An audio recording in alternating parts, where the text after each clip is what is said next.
Hello and welcome to episode 10 of More Than Sweat. I'm your host, Brooke Benton, and in today's episode, you and I will power walk for 20 minutes at 132 steps per minute. That's a 4.2 mile per hour cadence. You can do it on a treadmill, outdoors on a walk, out at a track, or even marching in place. As we walk, I'll be educating you on 4 behaviors you can modify to lose weight without dieting. These behaviors are not going to focus on the importance of movement, adequate sleep, or stress management, as you're already keenly aware of the profound impact those things have on weight loss. We're going to focus specifically on your nourishment, your nutrition. We're going to be learning ways you can sustain weight loss with these 4 food behavior modifications. Go ahead and lace up your walking sneakers, grab a tall glass of water, and let's get going. Feel the beat of the music and walk to it. Right, left, right, left. It is a power walk pace, and it's going to be cardio endurance today. We're not going to break this up with any other mode of exercise. You're going to stay steady on this beat for 20 minutes nonstop.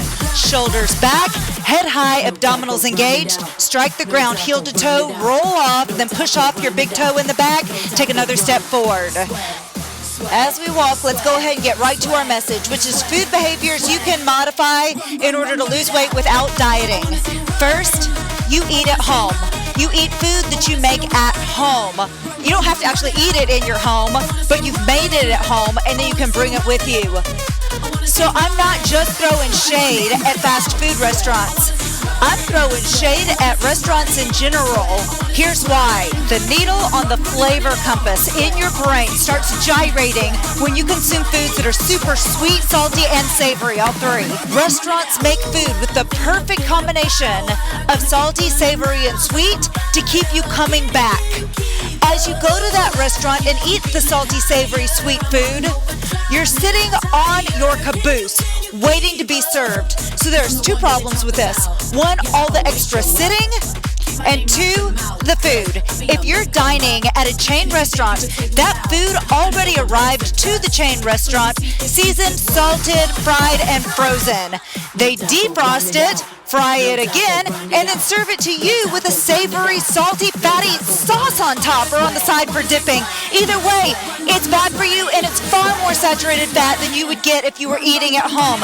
They make it that way so that you are craving their food and you're coming back for more. You have control over this. I'm not just saying don't get food from a drive-through window, but don't get food from a drive-through window.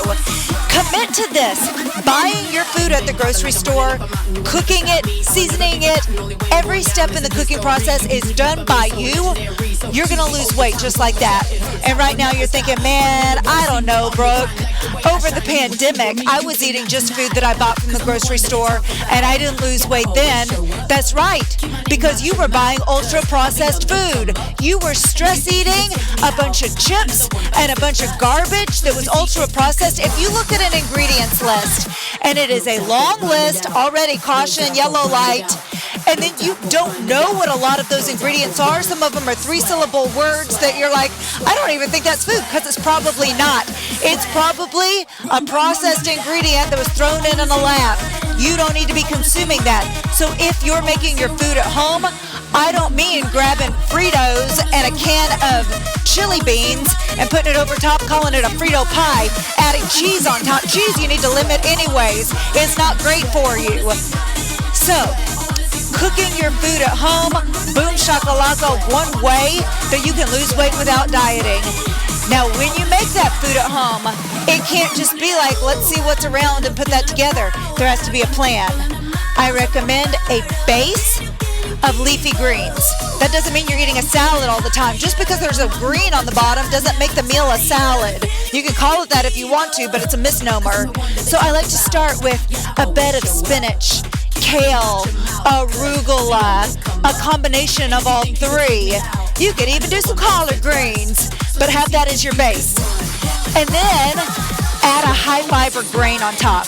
Maybe quinoa, which is excellent source of protein and carbohydrates, good for you carbohydrates. It could be farro, bulgur, barley, lentils, beans. You get what I'm saying? Put something on top of those greens that give it a little more sticking power, going to stick to you longer. Then on top of that, add your protein, your lean protein. It doesn't have to be meat. It could be an egg. An egg's going to give you a great source of protein and fat. On top of your protein, add some good for you fat. Maybe avocado, nuts, sunflower seeds, maybe a drizzle of olive oil, and then season with a little salt and pepper. This is my combination for most meals. Most meals with that bed of greens, a high fiber grain on top, a protein on top of that, fat, and donezo. I don't spend all of Sunday food prepping either.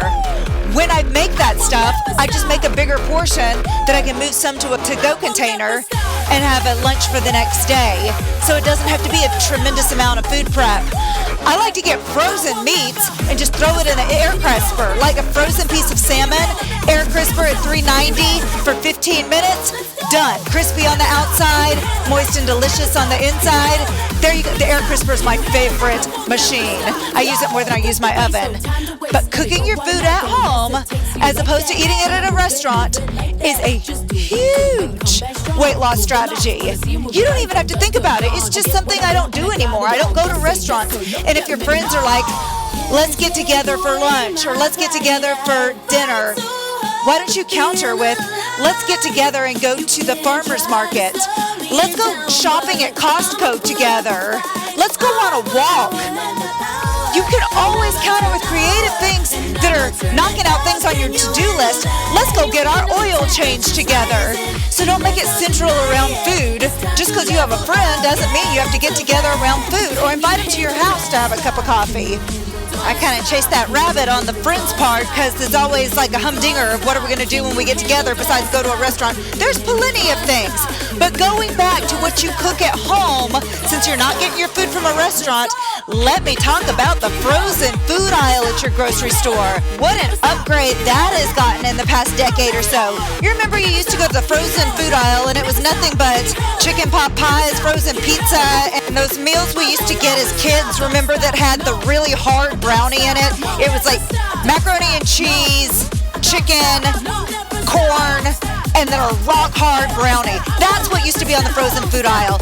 Now, if you go to the frozen food aisle, you will find some of the stuff that I just talked about, like a grain, a protein, a little bit of fat. A lot of times the sauce too is on the side that you could just throw the sauce packet out and add your own drizzle of olive oil, salt and pepper. You could add your own spinach, arugula, kale, collard greens, whatever you want as the bottom base. Put that frozen meal on top of it, maybe a little extra protein, and you've taken all of your work out of it. Way healthier than going to a restaurant. But do read the ingredients on the back of your frozen meals. If there's a bunch of 50-cent words that you're like, what in the world is this? Then you need to open that freezer door, put that one back, and find something else instead. Maybe a quinoa bowl, maybe a veggie bowl, but read the ingredients and make sure you know what the real food is inside. And then, easy peasy, grab that and use that. It is going to make a profound difference in your weight when you commit to making your food at your house. And that doesn't mean every restaurant is bad. There's just enough bad apples that you're better off making your food at home. You can control it that way. So there you go. Number one in the food-related behavior that will allow you to lose weight without dieting is only making your food at home. Not at a restaurant, not at a fast food restaurant, not at a fast casual restaurant, not at a sit-down restaurant, no restaurant. We kind of buddied up number two right in with number one, and that was your formula for building your meals. You have a green base. On top of that, you add a high fiber food. On top of that, you add a lean protein. And then a little bit of fat as your finisher. That is your chemistry for your meals. That's your number two in how to lose weight without dieting. It's not a diet. You're going to feel so satiated. But you've got the formula right. Green, grain, protein, a little bit of fat. There you go. There's your formula for your meals. Next up, third thing you can do for weight loss without dieting is put things on your counter and in your pantry and in the front of your fridge that you see often. Those things need to be healthy foods. For instance, I keep a jar of Brazilian nuts right as the first thing I see when I open the pantry. They're filling, they're high in protein, good for you fat, and I love the crunch. If I didn't have those Brazilian nuts sitting right there, easy to grab as my snack, I might see tortilla chips and grab them instead because I like crunch. But all that tortilla chip's gonna do is keep piling on loads of calories without making me feel full. A much smaller portion of Brazilian nuts that are so good for me are gonna make me full for longer. Brazilian nuts are right central as I open my pantry. Apples I keep on my counter. I like to keep some in the fridge too because they stay good longer in the fridge, but a couple of apples on the counter remind me that, hey, I could snack on this. It's high in fiber, it's good and sweet, and it fills me up. If I combine the both and grab my apple from the counter and my Brazilian nuts from the pantry, I've got carbohydrate, I've got protein and fat in a snack. And it's so easy because they were sitting right there in eyesight. What you see is what you get. Keep things in eye view that are good for you. I suggest you hide your cheese away in the deli drawer in the fridge so it's not looking at you when you open the fridge. If you open the fridge door and you see some cheese, you're going to be like, get in my belly. I say keep the cottage cheese out. That's good for you. It's a great source of protein. The other cheese, that's mostly fat. That is mostly bad for you fat with a little bit of protein as a redeeming characteristic. It's a good idea to keep the cheddar, Swiss, mozzarella, all the cheeses tucked away in the crisper so they're not the first thing you see when you open your fridge because they're not great for you, but especially American cheese. That's not really cheese. It's an ultra-processed food, and you know how I feel about that. I carried on about it in episodes 8 and 9, but I do keep American cheese in my fridge. Here's why. My children love macaroni and cheese, and if I don't make Mom's world-famous macaroni and cheese, they're going to eat the junk stuff out of the blue box. My homemade macaroni and cheese consists of American cheese, butter, and cream mixed together to make a sauce. Stir in some lentil pasta. Even though they prefer the enriched shells, you get what you get and you don't throw a fit. They gobble it down and call it Mom's world-famous mac and cheese. It's a lot better than the blue box alternative and loads better than the lunches you and I used to eat in the 80s. Remember this? I think you'll remember. Back in the day, you and I would eat fried bologna sandwiches on white bread with mayonnaise, American cheese, and Doritos we'd shove inside for a crunch. That was terrible for us. American cheese with some butter and cream for a homemade cheese sauce with some lentil pasta. Kids are doing a little bit better now, and you're doing a lot better for yourself, making mostly whole foods because that's what you see on the counter. If you've got tomatoes and avocados sitting out, you're going to cube the avocado, you're going to cut up those cherry tomatoes, you'll add a little protein, maybe some tofu, maybe some chicken, and you've got a snack that's protein, carbs, and fat that's just very little thinking power because it was sitting right there looking at you. The things that are in eyesight are the things that you are going to eat. My child left her gummy bears out the other day. I never eat gummy bears, but I see them sitting right there, and before I even know it, I'm popping gummy bears. This is so important. It's why you need to have healthy food sitting right there, so before you even know it, you're eating an apple. So number 3 on your non-diet way to lose weight is keeping healthy foods conspicuous. In other words, make them the first thing that you see when you open your refrigerator door and that light from the refrigerator shines down on them like, eat me, pick me. Then keep things like cheeses tucked away in the crisper drawer where you're not looking at them. And things in the pantry need to be healthy foods when you open your pantry door because that's what you're going to reach for. Not the graham crackers, chocolate, and marshmallows that you need to make s'mores once or twice a year when you have a campfire. Keep those tucked away. Keep the stuff that is good for you, that is healthy for you, that is high in fiber, high in protein, high in good for you carbohydrates. Keep that conspicuous so that you naturally are inclined to grab it and use it in your meals and your snacks. That is why this is number 3 on your food-related behavior that will allow you to lose weight without dieting. Now that I'm hitting number 4, it's going to strike a chord if you have imbibed for a long time. You enjoy alcohol as a way of kicking back and relaxing and escaping. What are you escaping from? It's still going to be waiting for you after you drunk your alcohol. You're just going to have a hangover when you come back to those problems. So instead of considering alcohol a retreat that you resort to get away from your problems, how about instead you face your freaking problems? You acknowledge them. You allow yourself to feel the feels and then you feel better. Alcohol is avoidance. I am an avoidant person, so I used to love to turn to some booze as a way to avoid my problems. But yeah, they were always waiting for me when I came back, and usually with a noose of regret and remorse because I had done other healthy habits well. I had exercised, I'd eaten the right things, and then I dropped a bomb on it by consuming 7 empty calories per gram of alcohol. What a waste. If I need a escape, a relaxation method, I can take a bath, take a walk, take a hike, take a nap, take a moment, read a book, sing, dance, watch the sunset, journal, draw, paint my nails, rub my feet, call a therapist, call a friend. Any of these things may actually give relief. Alcohol will not do that. It also is very difficult for women of perimenopausal and menopausal age to lose weight when consuming any amount of alcohol. That's according to dietitian Dr. Nicole Nimtu. Any amount of alcohol can make it more difficult to lose weight. For perimenopausal and menopausal women, that is my tribe, that is my people, that is me. We don't need to be drinking alcohol, not only because it's not helping us, it's not serving us in any way, but also because it's keeping us stuck, keeping us broke, and making us gain weight. I really don't think any of this is new information. I don't think you're journaling all of these notes down because you've never heard before that drinking alcohol may be contributing to your weight gain. But maybe you've tried to quit 100 times. You only need 101. You only need that one time to make it stick, and I think you're strong enough to do it. Yes, it's going to be a struggle initially. Yes, you may have a hard time going to sleep because alcohol was lulling you to sleep, but it wasn't keeping you asleep. Your sleep was interrupted, right? Well, now you might have trouble going to sleep, and that's just going to be an adjustment that comes with the longer you abstain, the easier it will be for you to go to sleep. But make that adjustment. Here's a little food science 101. Carbohydrates contain 4 calories per gram. Fat contains 9 calories per gram. Protein, 4 calories per gram.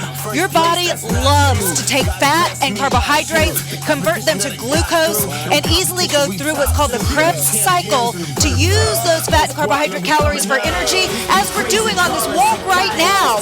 Protein's a little bit more complicated. In order to use protein for energy, your body has to convert it through a process called gluconeogenesis, but then it can use protein too. Alcohol doesn't work the same. It's 7 calories per gram, and they're empty calories. You can't use them. The easiest of all of these 4 ways to lose weight without dieting is just to give up booze. If you want to do it fast backwards order, start with losing alcohol. Start with that, and then putting healthy foods conspicuous on your countertops, and then primarily cooking your meals to have a bed of greens, a grain that's high in fiber, a lean protein, a little bit of fat, and then ceasing to go to restaurants to get your food. Yeah, you could do it in that order. Doesn't matter to me which order you're doing it. I'm just here to provide you with the information that these are 4 ways that you can lose weight by just changing these food behaviors. It's not dieting.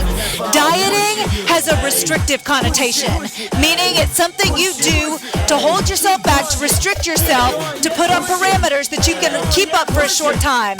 These are behaviors you can do the rest of your life. Do you hear me? You can stay thin. You can get thin and you can stay thin without tapping into the new big pharma craze of obesity medicine. You probably don't need that. You need behavioral modifications around the way that you treat food, and you will be so proud of yourself doing it the old-fashioned way, just by changing what you eat and what you drink more. So what you don't eat and what you don't drink, you will have made these changes to your body's physique that you are healthier and you look better and feel better. This is so huge, and I don't want to tell you to embrace all 4 of these all at once, because you are really good at making habits stick by embracing them one tiny habit at a time. So maybe start by just reducing alcohol, and then make it your plan of how you're going to get cold turkey to not drinking at all. From there, maybe go to the number 3, which was having the healthy foods conspicuous on your countertop, pantry, and fridge. From there, going to primarily cooking your food as the greens, the grain, the protein, the healthy fat, and doing that on the regular. And then from there, deciding this car no longer goes through a drive-thru or parks at a restaurant so I can sit on my arse and eat food that I have zero control over what goes into it. You go to a restaurant and order Brussels sprouts, I would bet my life on it that you're not just getting Brussels sprouts that have been roasted with a little salt and pepper added. That is not how they're going to serve them at a restaurant. No ma'am, no sir.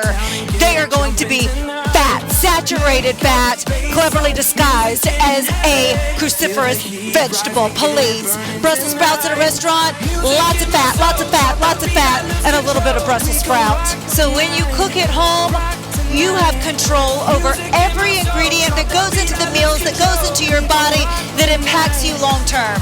You have the power to ward off most chronic conditions, and that's the real carrot, but the bonus is that you lose weight too. And all of this just by making wise food choices and wise choices about what does not go into your mouth or into your body. I want to give you one bonus. You've gotten 4 tips of things you can do, behavioral changes you can make in order to lose weight without dieting. But here's the 5th. Be mindful while and after you eat. So after you've eaten a healthy meal, I want you to congratulate yourself in your mind. You just nourished yourself well. Good job. Well done.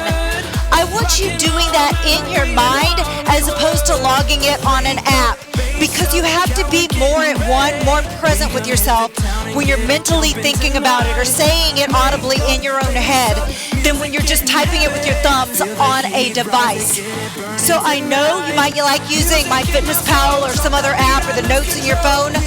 I encourage you, put that phone away and take time to be present with your thought of, I just nourished my body well. Good job.